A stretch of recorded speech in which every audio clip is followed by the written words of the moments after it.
Okay, so first of all, if you've made it this far into the project, I want to say thank you. And I want to assure you everything I'm about to show you is very easy. And if you take the time and the detail to do this, you can be the cat's pajamas, no pun intended, because we're about to talk about Catra. So, what are we looking at here? This is an armor that I designed for somebody who requested it, and it's the Catra Armor, which is an old comic. This is the original armor. So you can see we have, all the pieces that you're going to need: the necklace, hand covers, shins, wrists, glove, or excuse me, the helmet. So we have all this stuff, including the sword. Okay, so we can see the sword is massive, and everything else is very small. So the question that I get first is, what is this scaled to? And the answer is here. It is scaled to this woman. She is. I designed her to be 5'2" because that's what how tall Catra was. So this is a 5'2" fit woman wearing the armor. So if you scale all of my armor up to 100%, and your body looks just like this, and you're 5'2", it'll fit you perfectly. Okay, so I'll show you what that looks like. This is not what you should do, but if you wanted to, you could just go like this. You can go like this and say the helmet, scale this up to 100. Oop, make sure uniform scaling is on. It wasn't. So we'll do Control Z.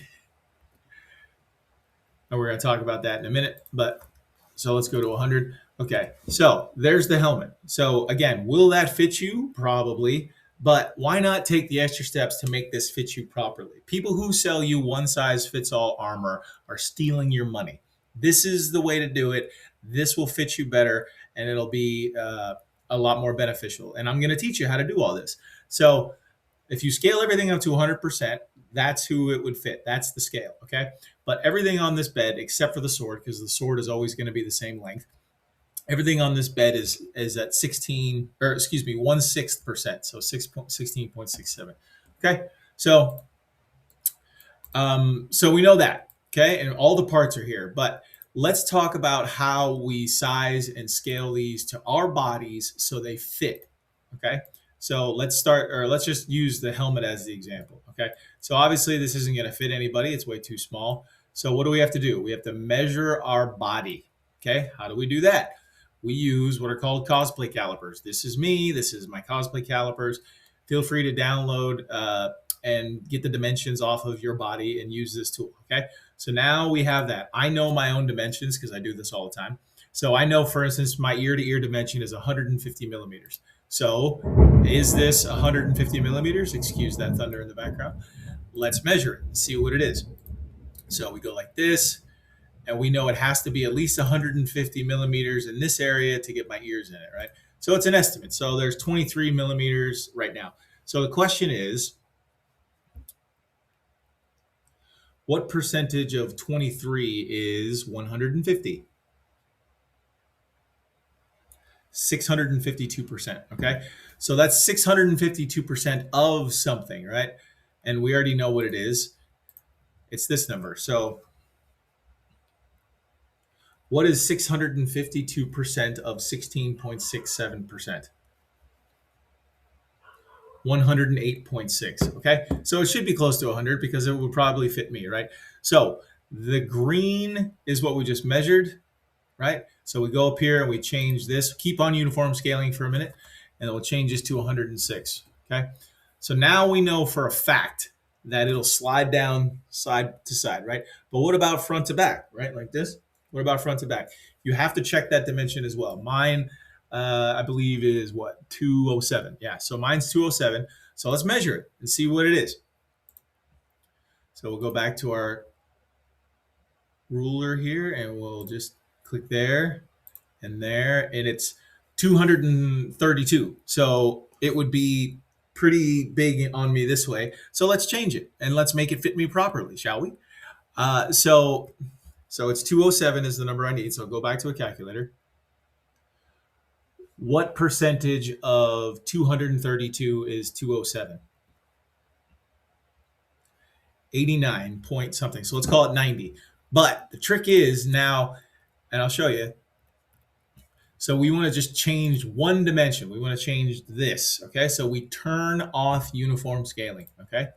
So we're going to just change the red dimension. So now we have to go again and say What is 90% of 106%? 95.4. So we'll change this to 95.4. And you'll notice it only moves in the red dimension. Watch. See? So it moves. So now we know we have this dimension right and this dimension right. The height you should do as well, especially for something like this because it's a complete wraparound helmet. But let's assume okay, let's just mess with it and say, all right, well, it needs to be a little taller. Okay. So there you go. Okay. So now you have a helmet that you know fits you in the X, Y, and Z direction. And now we're going to slice it and fit it to your bed. That's another problem people run into. These pre-made files, they're like, well, I need mine for an A1 mini or a P1 or whatever. If you do it yourself, you can change it instantly. So if you look up here, I have a P1S. All you have to do is change this to an A1 mini. And now you've got your beds and you know it will fit. Okay. So again, assume my P1S is what you have, but you can change it there. So it falls off the top, right? It's way too tall. And it falls off the back, probably falls off the front. Yep. So we have to slice this to print it. Now this part is a little time taking, and it's your eye that's going to figure this out. So we know it's too tall. Like you wouldn't want to cut it down here because you're just making more parts. Like see the nose, it's like trimming that off. So find a logical place. I don't want to go right through the eye. So let's just say right about there looks good. Do you want to add connectors? Probably not. I'm going to show you how to connect all this with a plastic welder at the end, which is way better. So we're not going to add connectors, so we're going to cancel that. We're keeping both objects, and let's place it on the cut on both. So the pink part will flip. So we'll do perform cut. Boom. So now we know that the height works, but obviously the front and back is too far. So real quick, we go back, click on it, go like this, rotate this way, and that should be good. That looks all right to me. So we'll do place on cut, perform cut. And the nice part about this is if I was to try to print that helmet with those pins, it's impossible. Now we have nice flat surfaces to print off of, and that helps tremendously. So let's keep moving here. Let's drop a couple more beds down so we have places to put these. Right, so we'll put this one over here. We know that fits. Put this one over here. We know that fits.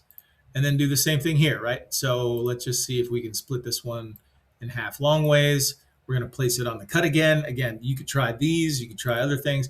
But it's all experimentation, right? But it's all super easy. None of this is complex math. And all the math you do, you literally can use a calculator for. So that still doesn't quite fit, right? So we go in here and slice it again. Excuse me, sorry about that. Okay, so you're getting the idea, right? Perform cut, slice.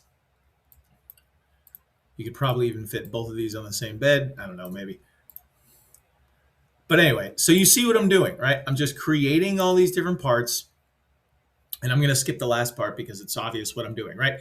So now you've got a helmet that fits you and parts that fit your bed and will print beautifully on flat surfaces, okay? Supports if you need them, do your own stuff, but all the metrics over here, all my process guide, all these will be correct for how I print my stuff. So you can just use that, okay? So now you've got all of that.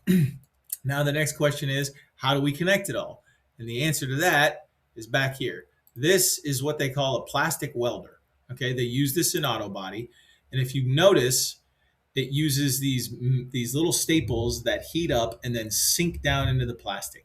And I know it looks janky, but I'm telling you, I use this for all my armor. I've been doing this for years, and it's rock solid. You can add 1, you could add 100 if you really wanted to. But all you do is you sink them in, and then you break the little pins off, and you're done, literally. Like now you can do post-processing, put them all on the inside of the helmet, and then, the outside, do a little Bondo or however detailed you want to get. So you've got the parts, you've got everything you need now, right? We can assemble, we can slice, we can size. And I think that's everything, literally. Like that's how easy this stuff is. Again, the sword is designed to be a certain length. So I kept it that way. But if you want to remix the sword or do it, slice it differently, there it is. You can do that too, right? Okay, so you have all the tools you need. I'm telling you, this is easy stuff. If you need help, don't hesitate to reach out and ask me. The universe is always conspiring in your favor, and I am here to support that effort. Thank you again.